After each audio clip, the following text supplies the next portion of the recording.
22 বছরের অপেক্ষার অবসান হলো। 22 বছর পর বাংলাদেশ ফুটবলে ভারতকে হারালো। 2003 সাফ সেমিফাইনাল ফিরে এলো 2025-এর নভেম্বরে। Congratulations Bangladesh team.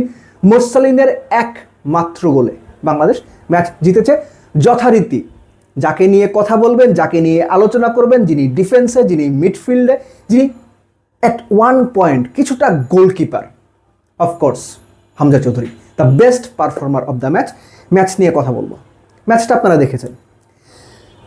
আমি পার্টিকুলারলি এই ম্যাচের বেস্ট মোমেন্ট মনে করি 31 মিনিটের সময় মিতুল মার্মা। এর আগে একটা ভিডিওতে আমি বলেছিলাম তাকে এই লেভেলের ফুটবলের জন্য যথেষ্ট প্রিপেয়ার গোলকিপার আমার কাছে মনে হয়নি।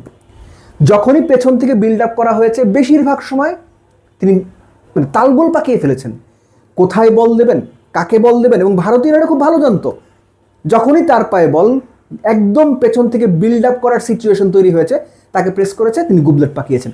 তেমনই একটা গুবলেট, সবচেয়ে বড় গুবলেটটা পাকিয়েছিল ম্যাচের 31 মিনিটে। রাইট উইংব্যাক পজিশনে বল চলে গেল, সেখানে মিতুল মার্মা তিনি বল লুজ করলেন। এবং আপনি যদি সিচুয়েশনটা তার মনে থাকে, মিতুল গোলকিপার মানে ডিবক্সেরও অনেকখানি বাইরে, হামজা তার থেকে কত 4-5 ফুট সামনে ছিলেন। হামজা খুব দ্রুত পরিস্থিতিটা বুঝতে পারলেন। একটা পোটেনশিয়াল গোল থ্রেট বা এক্সপেক্টেড গোলের সিচুয়েশন তৈরি হয়ে গেছে। ফরওয়ার্ডের কাছে বল আসলো, আর্কের একটু পেছন থেকে, যেটাকে আমরা ছোট ডি বলি, তার একটু পেছন থেকে শট নিলেন। ততক্ষণে রাইট উইং ব্যাক পজিশন থেকে হামজা দৌড়ে ঠিক যেখান থেকে পেনাল্টিটা নেওয়া হয় ওই স্পটটার কাছাকাছি এসে উড়ে হেড করে বলটা ক্লিয়ার করলেন।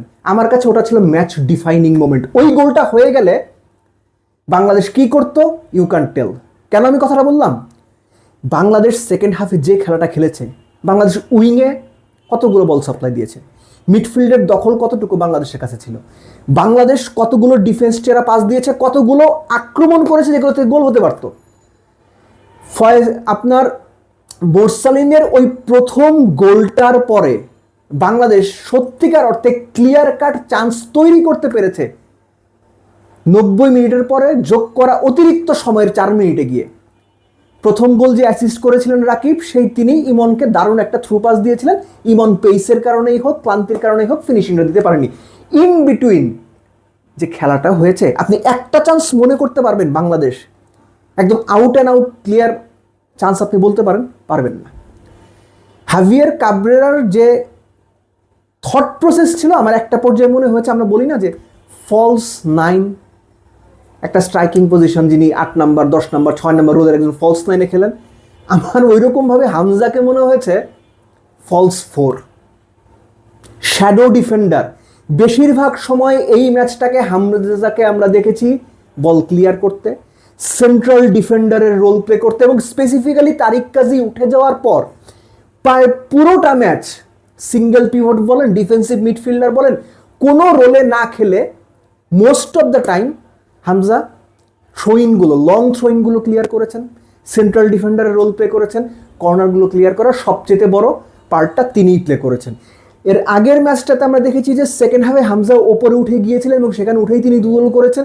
এই ম্যাচের সম্পূর্ণ উল্টো, স্ট্র্যাটেজির কারণে উল্টো। স্ট্র্যাটেজি আপনার ভালো না রাখতে পারে, কিন্তু রেজাল্ট এসেছে। হামজাকে আমরা সেন্ট্রাল ডিফেন্ডার হামজা হিসেবে দারুণ একটা পারফরমেন্স দিতে দেখলাম।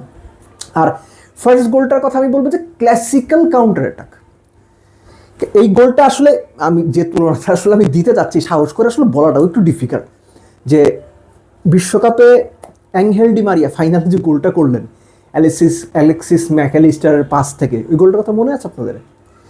একটা ক্লাসিক কাউন্টার অ্যাটাক, একেবারে ওই রকম না, কাছাকাছি। ভারত অ্যাটাকে ছিল, সেখান থেকে মোরসালিনের পায়ে বল আসলো, ভারতের 2 জন বোধহয় আপনার ওই সেন্ট্রাল মিডফিল্ডের কাছাকাছি পজিশনে ছিলেন।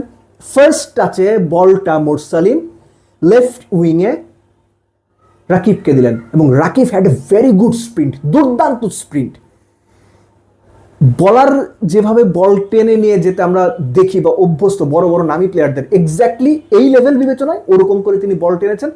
ডান পায়ে যে বলটা তিনি মাইনাস করেছেন বা ক্রস করেছেন, সেটাও মোরসালিনের উদ্দেশ্যে, এবং মোরসালিন শুধু 5টা দিয়েই থামেননি রাকিবকে, রাকিব লেফট উইং দিয়ে দৌড়াচ্ছেন, মোরসালিন মাঝখান দিয়ে দৌড়াচ্ছেন এবং শেষ মুহূর্তে গিয়ে বলটা পেয়ে গেছেন, আলতো টোকায় বল জালে জড়িয়েছেন। That was A classic counter এটা। কিন্তু ওটুকু যদি আপনি বাদ দেন, আপনি উইং বলেন, উইং ব্যাক পজিশন বলেন, সাদ কিংবা জায়ানকে আজকে আমরা উঠতেই দেখিনি।